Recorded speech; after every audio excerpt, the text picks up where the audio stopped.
지난 5월 태국 파타야에서 발생한 이른바 파타야 드럼통 살인 사건의 범인 3명이 사건 발생 넉 달 만에 모두 검거됐습니다. 사건 이후 도주해온 마지막 미검거 피의자 30대 A씨는 24일 베트남에서 국내로 강제 송환됐습니다. 지난 주말 내린 가을 폭우와 관련해 경남 지역 피해 상황 계속 짚어봅니다. 창원의 한 빌라에서는 옹벽이 무너져 내리는 사고가 있었는데 추가 붕괴 우려에 주민들이 이재민 생활을 시작했습니다. 24일 아침 창원시 을창구에서 규모 2.2의 지진이 발생했습니다. 대기 진도는 최대 3으로 건물 위층에 있는 사람이 느낄 정도였는데 다행히 피해 신고는 접수되지 않았습니다. 경상남도가 국민의힘 추경호 원내대표와 예결위원, 도내 국회의원과 함께 국민의힘 경부울 지역민색 예산정책협의회를 가졌습니다. 도는 우주항공 복합도시 건설특별법 등 도내 주요 현안을 건의했습니다.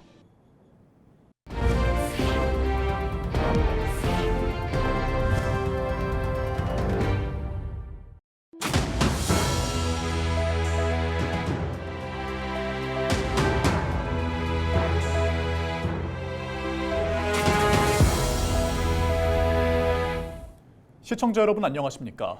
헬로티비 경남뉴스입니다. 지난 5월 태국 파타야에서 발생한 이른바 파타야 드럼통 살인 사건의 범인 3명이 사건 발생 넉 달 만에 모두 검거됐습니다. 사건 이후 도주해온 마지막 미검거 피의자 30대 A씨는 24일 오전 베트남에서 국내로 강제 송환됐습니다. 경찰은 송환 직후 관할 수사관서인 경남경찰청으로 A씨를 압송했습니다. 이보다 앞서 공범 B씨는 지난 5월 12일 전북 정읍에서, 공범 C씨는 5월 14일 캄보디아 프놈펜에서 각각 체포됐습니다. 이들은 현재 구속 상태로 재판을 받고 있습니다. A씨는 공범 2명이 먼저 검거된 이후 타인의 여권을 위조해 도피처를 옮겨 다닌 것으로 알려졌습니다. 경찰은 태국과 라오스, 베트남 등 인접국가와 공조해 수사하다 소재지를 베트남으로 특정하고 지난 12일 A씨를 검거했습니다. 국제협력을 통해서 베트남 공안에 요청을 했습니다. 그리고 또 그 국제협력에서 베트남에 파견 나가 있는 경찰 주재관이 현지 수사를 좀 더 해서 피의자가 위조 여권을 소지한 채로 들어왔다는 것을 확인해서 그렇다면 이 피의자가 맞다, 검거를 해달라, 그렇게 해서 검거하게 되었습니다. 한편 파타야 드럼통 살인 사건의 피의자 3명이 모두 검거되면서 수사에 속도가 붙을 전망입니다. 경찰은 피의자 진술과 확보된 증거를 토대로 혐의를 입증할 것이라고 설명했습니다. 또 검찰과 함께 신상 공개 여부도 검토하고 있다고 전했습니다. 창원에서는 지난 주말 내린 극한의 호우로 한 빌라 옹벽이 무너지는 피해가 발생했습니다. 현재 임시 복구를 마친 상태지만 추가 붕괴 우려에 주민들은 집을 떠나 이재민 생활을 시작했습니다. 보도에 표영민 기자입니다. 창원 용마산 인근에 있는 한 빌라. 2층 높이의 콘크리트 옹벽이 빌라 쪽으로 쓰러져 있습니다. 지난 21일 폭우로 옹벽에 균열이 생기면서 일부가 무너진 겁니다. 옹벽이 무너진 빌라 앞입니다. 건물 주변으로 통제선이 쳐졌고 주민들의 출입도 제한되고 있습니다. 옹벽이 더 기울어지는 것을 막기 위해 지지대를 설치하는 등 안전조치가 진행됐지만 추가 붕괴가 우려되는 상황. 안전사고 우려에 빌라 5개 동에 사는 주민 60여 명은 친척집과 숙박시설 등에서 피난 생활을 시작했습니다. 내 터전을 잃어버렸잖아. 우리 터전을 항상 이렇게 편안하게 생활하는 공간 자체를 지금 다 떠나버렸잖아요. 그럼 피난민 생활이랑 마찬가지지. 창원시는 숙박시설을 이용하는 피해 주민에게는 하루 7만 원의 숙박비 지원에 나섰습니다. 하지만 어린 자녀를 둔 가정은 이조차 쉽지 않습니다. 학교 때문에, 학교 때문에 이제 너무 멀리 있으면 이제 애들 등하교 시키기 힘드니까 주변에 그래도 방을 구해서 이제 월세라도 내면서 이제 며칠 정도 좀 다행히 아시는 분이 좀 사정을 봐주셔가지고. 문제는 주민들이 집으로 돌아가기까지 시일이 걸린다는 점입니다. 창원시는 지난 23일 건물에 대한 안전진단을 실시했고 그 결과를 바탕으로 신속한 보강 공사에 나설 계획이라고 밝혔습니다. 하지만 옹벽 복구를 위한 흙을 걷어내는 작업에만 3주가량이 필요할 것으로 예상돼 주민들의 이재민 생활은 당분간 이어질 것으로 보입니다. 헬로티비 뉴스 표영민입니다.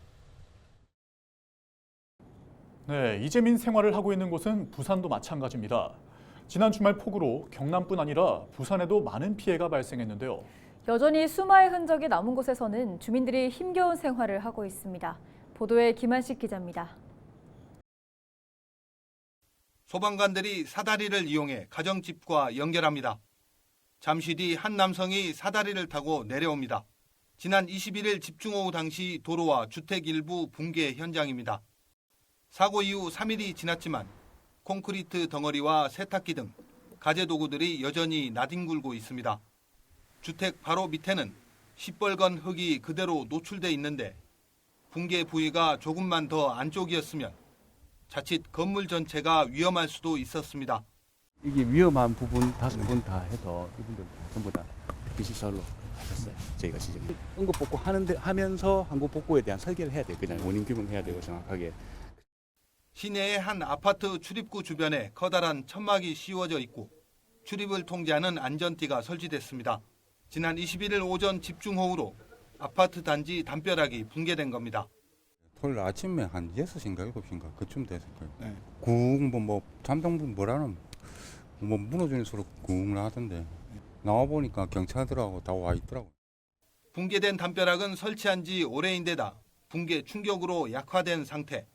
해당 지자체는 전문가 안전 진단을 거쳐 복구 방향을 결정한다는 계획입니다. 지난 21일 집중호우 당시 고지대의 한 주택가 담벼락도 무너져 아랫집을 덮쳤습니다. 다행히 빈집이어서 추가 피해로 이어지지 않았습니다. 인근 주민들은 이전부터 붕괴 우려가 있었다고 말합니다. 이거는 전에 쭉 벌어져가 있었죠. 네. 그래 비가 많이 쏟아져 비니까 앞으로 넘어가 비지. 많이 벌어져가 있어서. 지난 20일 밤부터 21일까지 부산을 강타한 집중호우로 곳곳에 피해가 발생했습니다. 대형 땅꺼짐은 물론 주택과 차량이 침수되고 도로 곳곳이 물에 잠기는 등 200여 건이 넘는 피해 신고가 접수됐습니다.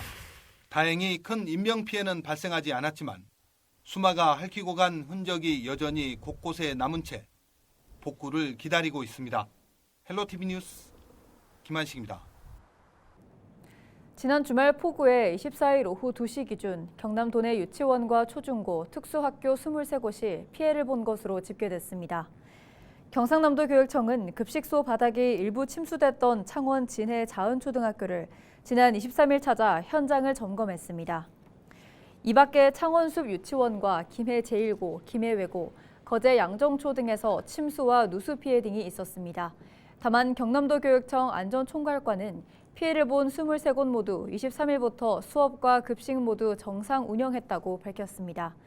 또 이후 추가 피해가 없도록 복구 작업을 계속 진행 중이라고 전했습니다. 24일 아침 7시 5분 28초 창원시 의창구 남남서쪽 4km 지역에서 규모 2.2의 지진이 발생했습니다. 진앙은 북위 35.22도, 동경 128.63도이며 지진 발생 깊이는 12km입니다. 경남의 계기 진도는 최대 3으로 실내, 특히 건물 위층에 있는 사람이 현저하게 느끼며 정지하고 있는 차가 약간 흔들리는 정도입니다. 부산도 조용한 상태나 건물 위층에 있는 소수의 사람만 느끼는 계기 진도가 최대 2를 보였습니다. 이번 지진으로 경남에서 지진 피해 신고는 접수되지 않았습니다. 24일 국회에서 경남과 부산, 울산 시도지사와 국민의힘이 지역 민생 예산정책 협의회를 열었습니다. 이 자리에는 박안수 경남도지사를 비롯해 국민의힘 추경호 원내대표와 예결위원, 3개 시도 국회의원 등 40여 명이 참석했습니다. 경상남도는 국민의힘의 우주항공 복합도시 건설특별법과 남해안권 발전특별법 제정을 물환경보전법 개정을 건의했습니다. 또 양산도시철도와 부산신항 김해고속도로 건설 등 2025년 중점 추진할 국비사업도 건의하며 지역 현안에 관심을 촉구했습니다. 수도권 1극이 아니라 양극 체제는 대한민국의 불경밖에 없다라고 생각합니다. 정말 국가의 미래를 위해서 이제는 정말 국가의 모든 역량을 조금 지방에 투입해야 되지 않을까. 앞으로 가려고 하면 우주항공 복합도시특별법 이거 꼭 통과가 좀 돼야 될 것 같고, 또 우리 대한민국의 희망이고 미래의 주력 산업이 성장 동력이 될 수 있는 남해안 특별법, 이 두 부분은 우리 당에서 각별히 좀 관심을 가지고. 경상남도가 도내 중고등학생들의 진로 탐색을 위한 경남 우주항공 체험 프로그램을 운영합니다. 먼저 24일 첫 시작으로 통영 충무고 학생과 인솔교사 등 35명이 한국항공우주산업과 우주항공청을 찾았습니다. 경남도는 매달 도내 중고등학생 40여 명을 대상으로 한국항공우주산업과 우주항공청, 항공우주박물관, 사천 항공우주과학관 등을 찾는 진로 체험을 진행할 계획입니다. 경남 청소년지원재단에서 매달 1일 공문으로 선착순 체험 신청을 받습니다.